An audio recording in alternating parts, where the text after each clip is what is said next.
what I would call an approval seeker. Never have been.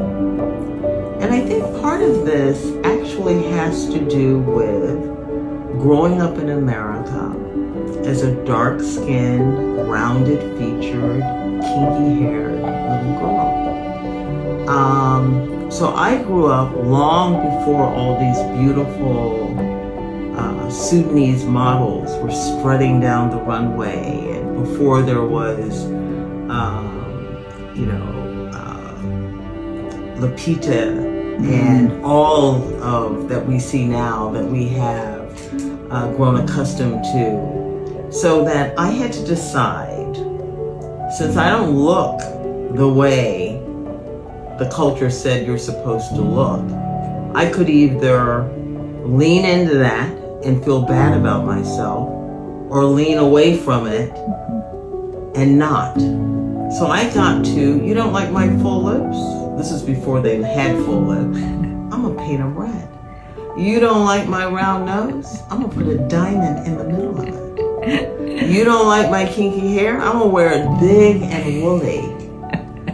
And I went that direction. Yeah. And I went that direction at 16. Tell me a little bit about what you've been feeling lately.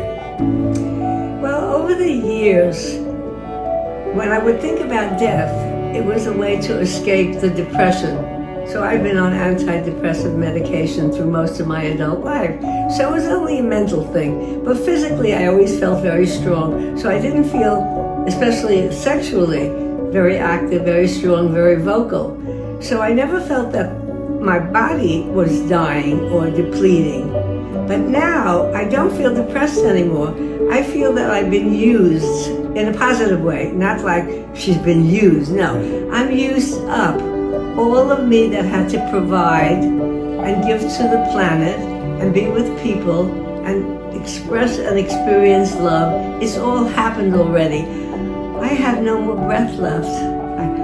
I can't walk to the street, to the grocery to pick up a pint of ice cream.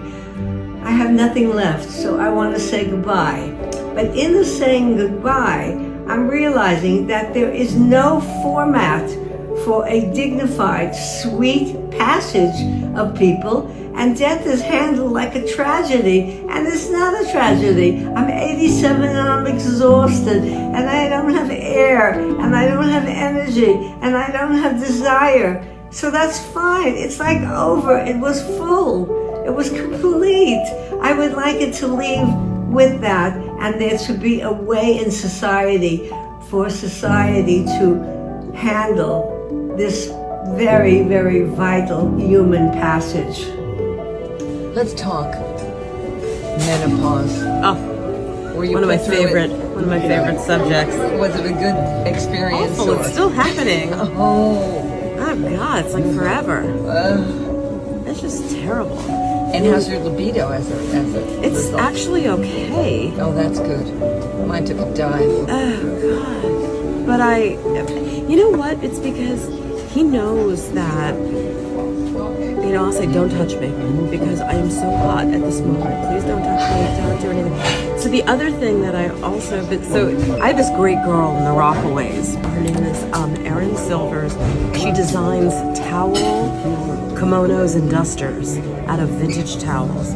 And I gotta tell you that the greatest gift for menopausal women is to be able to wear a towel, kimono, duster, or dress, or two-piece.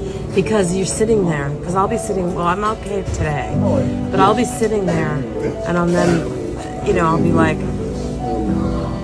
yeah. So let's pretend this is the sleeve of the kimono. I can just sit there, and I have the towel on, and I'll just do it.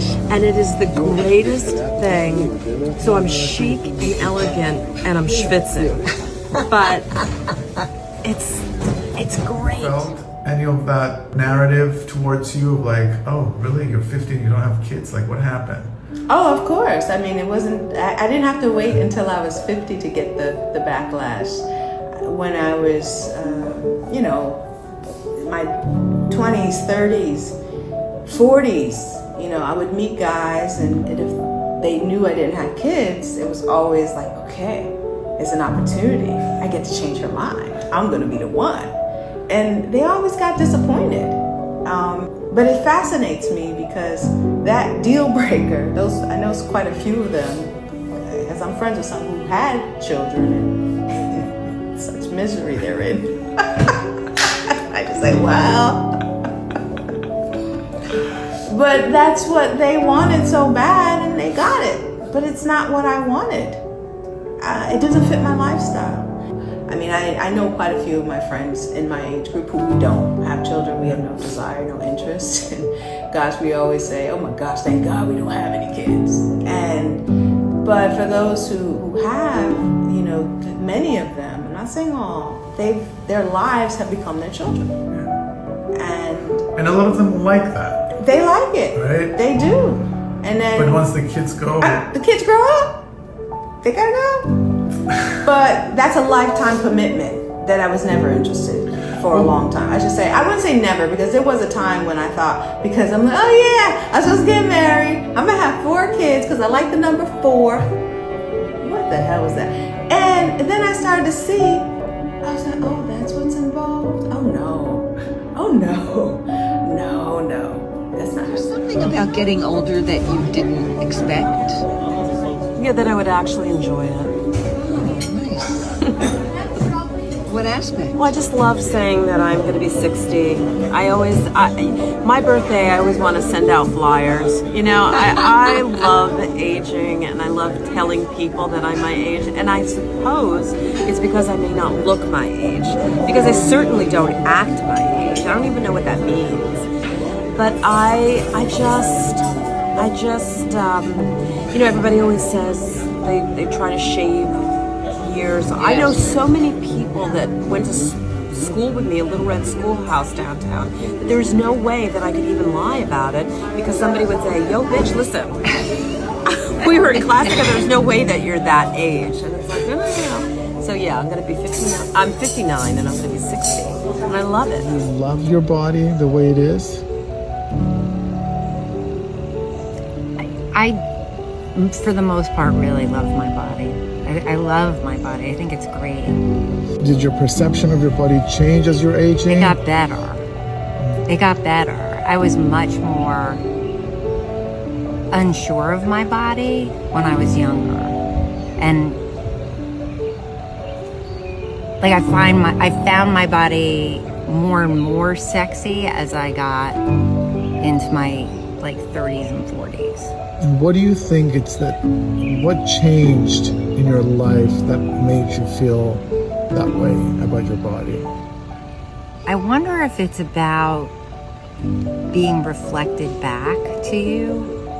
I mean, it would be nice to be able to say like that it came about all in my own understanding, but I think that so much of what we feel about ourselves has to do with being reflected back from a loving person, and the things that get healed from when what was reflected back was negative is because of someone else loving us and reflecting back something positive that we then begin to take it in ourselves. Yeah. I feel like that, you know. Something you'd like to forgive your younger self.